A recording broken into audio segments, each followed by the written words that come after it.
بسم اللہ الرحمن الرحیم۔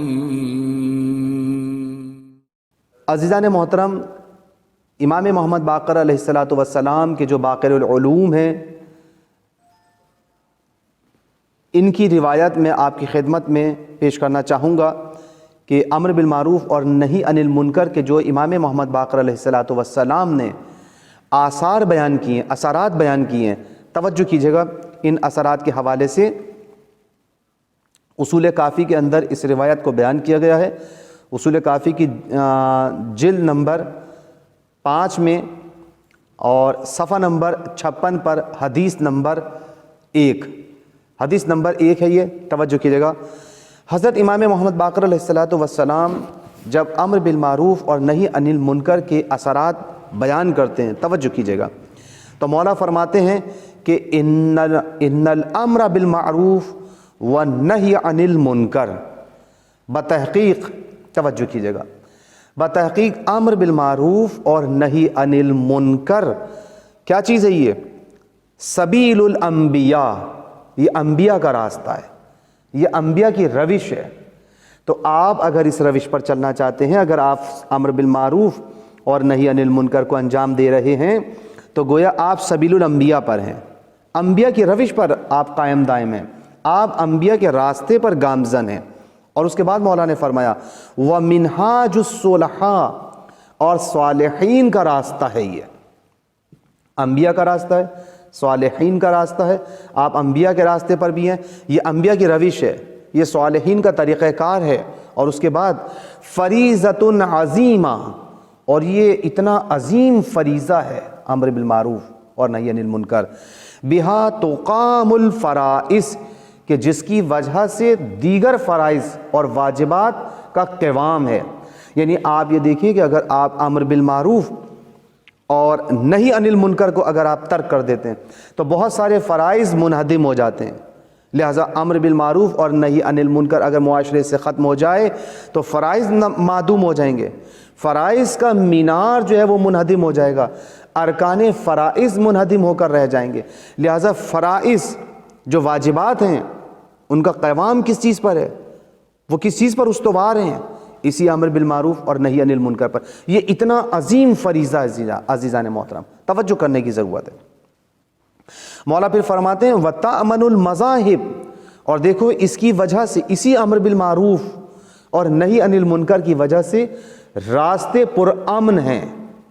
تو اگر ہم چاہتے ہیں کہ ہمارے شہروں کے اندر امنیت ہو، امن و امان بحال ہو، تو ہمیں امر بالمعروف اور نہی عن المنکر کا دامن نہیں چھوڑنا چاہیے۔ تأمن المذاہب، راستے پرامن رہیں گے آپ کے۔ وتحل المکاسب، اور آمدنی جو ہے ہماری، جو ہماری درآمد ہے، جو ہمارے مکاسب ہیں، جو ہمارا ذریعہ آمدنی ہے، وہ حلال ہو جائے گا۔ امر بالمعروف اور نہی عن المنکر کا یہ اثر ہے۔ اگر ہم چاہتے ہیں کہ ہماری روزی حلال ہو تو امر بالمعروف اور نہی عن المنکر کا دامن نہیں چھوڑنا ہے۔ پھر مولا فرماتے ہیں وَتُرَدُّ الْمَظَالِمِ، اور پامال شدہ حقوق واپس پلٹ آتے ہیں۔ دیکھیں امر بالمعروف کا اثر دیکھیں آپ کتنا ہے کہ رد مظالم ہوتا ہے۔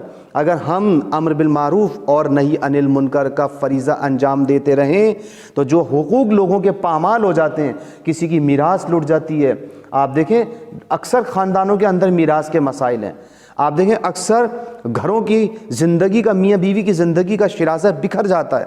کیوں؟ امر بالمعروف نہیں ہے، نہی عن المنکر نہیں ہے، بچے بگڑ جاتے ہیں، لوگوں کے حقوق پامال ہو جاتے ہیں، یتیموں کا مال کھا کے لوگ بیٹھ جاتے ہیں، مظالم ہو رہے ہیں مسلسل۔ تو یہ حقوق جو پامال ہو رہے ہیں یہ واپس پلٹ سکتے ہیں، کس چیز کے ذریعے؟ امر بالمعروف اور نہی عن المنکر کے ذریعے۔ یہ مولا نے ارشاد فرمایا۔ اس کے بعد دیکھیں مولا فرماتے ہیں، توجہ کیجیے گا، وَتَعْمُرُ الْأَرْض، اور زمین آباد رہتی ہے۔ اگر ہم چاہتے ہیں کہ ہمارے شہر پرامن ہوں، ہماری زمینیں آباد ہوں، ہماری آبادیاں آباد رہیں، ہمارے شہر آباد رہیں، خوش و خرم رہیں، تو امر بالمعروف اور نہی عن المنکر کا دامن نہیں چھوڑنا ہے۔ یہ جو ویرانیاں ہو رہی ہیں، بربادیاں ہو رہی ہیں، شہر کے شہر تباہ ہو جاتے ہیں، اس کی وجہ یہی ہے کہ ہم نے امر بالمعروف اور نہی عن المنکر کو چھوڑ دیا۔ عزیزان محترم، خدا را اس چیز کو سمجھنے کی کوشش کریں۔ امام علیہ السلام نے سب کے لیے چیزیں فرمائی ہیں، کسی خاص طبقے کے لیے نہیں ہیں، کسی خاص زمین کے لیے نہیں ہیں۔ ایسا نہیں کہ پاکستان کے کسی شہر کے لیے بات کہی ہے، یا مثال کے طور پہ مدینے والوں کے لیے کہی تھی یہ بات، یا مکہ والوں کے لیے کہی تھی، نہیں، یہ پوری عالم انسانیت کو یہ اقوال یوں کہا جائے کہ گھیرے ہوئے ہیں۔ خدا کی قسم اگر ساری دنیا کے لوگ مل کر ائمہ اہل بیت علیہ السلام کی ان تعلیمات پر عمل کریں تو پوری دنیا کے اندر امن قائم ہو سکتا ہے۔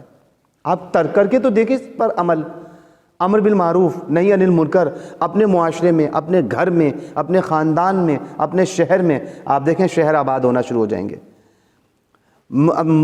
پامال شدہ حقوق ملنا شروع ہو جائیں گے، اور اس کے بعد وَيُنْصَفُ مِنَ الْأَعْدَاءِ، اور دشمنوں سے حقوق واپس پلٹائے جا سکتے ہیں امر بالمعروف کے ذریعے۔ وَيَسْتَقِيمُ الْأَمْرُ، اور امور جو ہیں وہ منظم ہو جائیں گے۔ آپ دیکھیں دفتروں کے اندر حاضری نہیں ہے، دفتر نہیں جاتے ہیں لیکن حاضریاں سب لگتی چلی جا رہی ہیں، یہ کیا ہے؟ نظام درہم برہم ہوتا جا رہا ہے، حکومتیں پریشان ہیں، لوگ پریشان ہیں، زندگیاں پریشان ہو کر رہ گئی ہیں۔ اس کی وجہ کیا ہے کہ میرے مولا یہی متوجہ کر رہے ہیں کہ دیکھو امر بالمعروف اور نہی عن المنکر کو انجام دو۔ پس یاد رکھیں اگر ہم نہی عن المنکر کریں، امر بالمعروف کریں، نیکی کا حکم دیں، اپنے خاندان والوں کو، اپنے بچوں کو، اپنے شہر والوں کو، اپنے دفتر والوں کو، اپنے محلے والوں کے ساتھ، پڑوسیوں کے ساتھ امر بالمعروف اور نہی عن المنکر کا فریضہ انجام دیتے رہیں، تو یاد رکھیں یہ انبیاء کی روش پر بھی ہم چل رہے ہیں اور صالحین کی روش پر بھی ہم چل رہے ہوں گے، اور ایسا فریضہ گویا ہم انجام دے رہے ہیں کہ جس کی وجہ سے ہماری نمازیں محفوظ ہیں، ہمارے روزے محفوظ ہیں، ہمارا حج محفوظ ہے، ہماری زکوٰۃ محفوظ ہے، اسی طرح سے ہمارے راستے پر امن ہو جائیں گے، ہماری آمدنی، ذرائع آمدنی جو ہیں وہ حلال ہو جائیں گے، اور لوگوں کے پامال شدہ حقوق واپس پلٹ آئیں گے، اسی طرح سے شہر آباد ہونا شروع ہو جائیں گے، دشمنوں سے حقوق واپس پلٹ آئیں گے، اور ہماری زندگی کے تمام امور منظم ہو جائیں گے انشاءاللہ العزیز۔